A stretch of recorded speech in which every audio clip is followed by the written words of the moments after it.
Welcome to this week's live video. Well, Trump is in Beijing. He's met with Xi Jinping. And let's take a moment here to look at what are the priorities of each side as reflected in the official comments from Beijing and Washington. And also take a look at the quite significant gaps that have appeared there.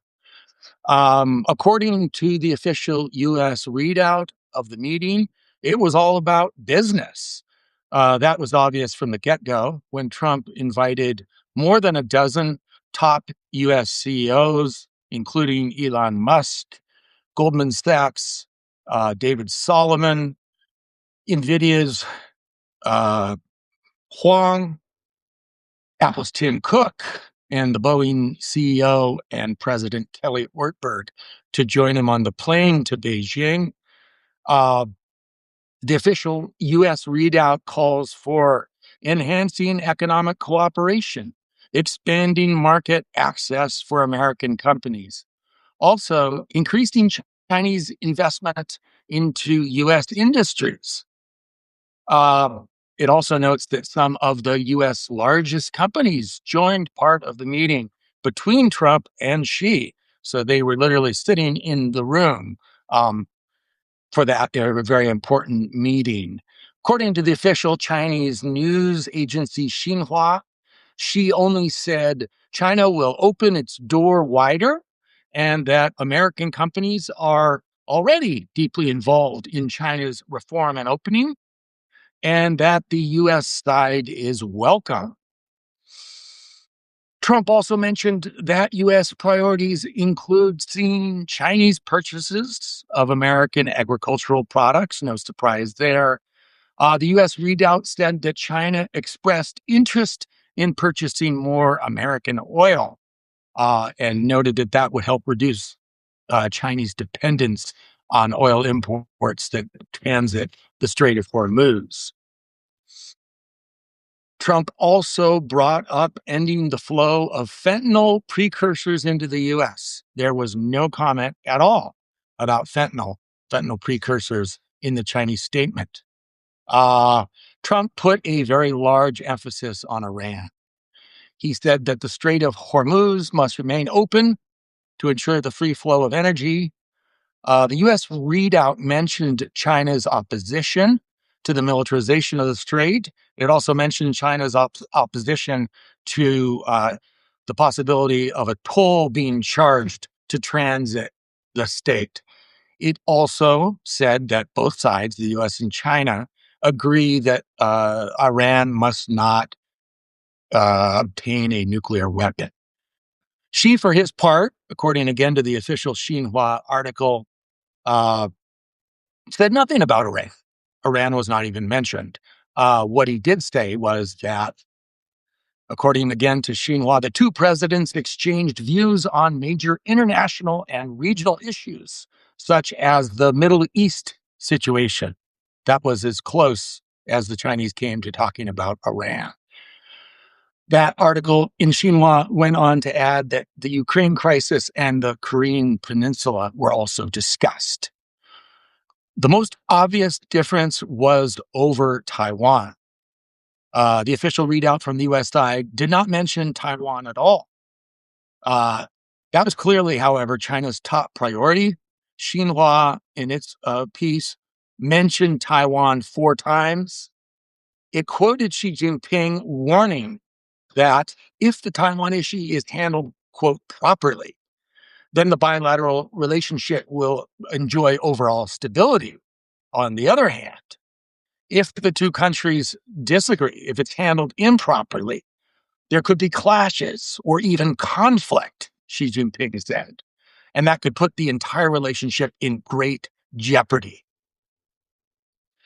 So what will come out of the visit on Taiwan, we have yet to see whether Trump will do what Beijing has been hoping for and modify the U.S. stance on Taiwan to some degree, perhaps by stating either that the U.S. supports so-called peaceful reunification as defined by China or opposes rather than the present wording, which does not support Taiwan independence. We will still have to wait and see. She also mentioned a new concept: constructive strategic stability. It looks like China is rolling that out to see if that has legs and whether that can come to define the U.S. China relationship going forward. Um, that phrase was not raised at all in the U.S. readout. Finally, a note on flattery and what might motivate it. Trump, as we know, is clearly susceptible to flattery, and Xi Jinping very much knows that as well.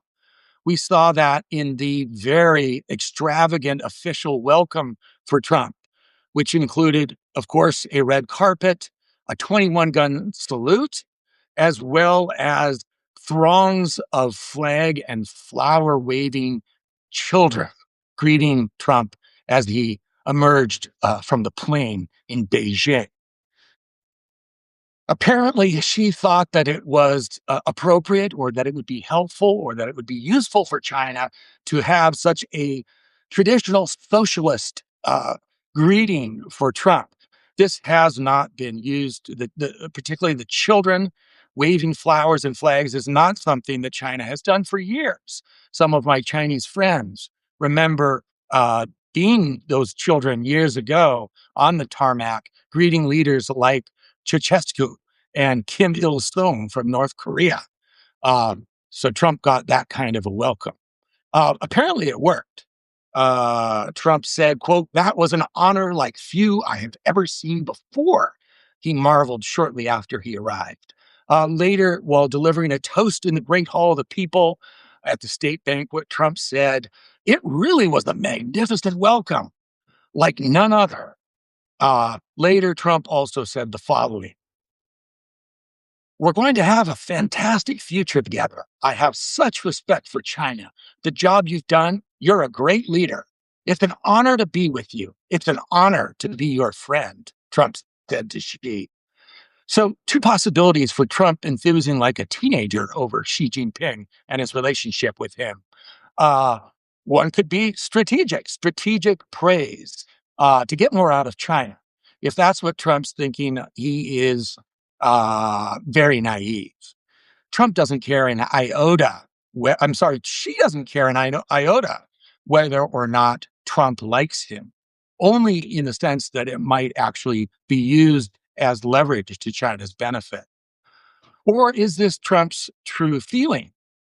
He has a long track record of expressing admiration for authoritarian leaders, including Russia's Putin, Turkey's Erdogan, and of course, Xi Jinping many, many times over the years.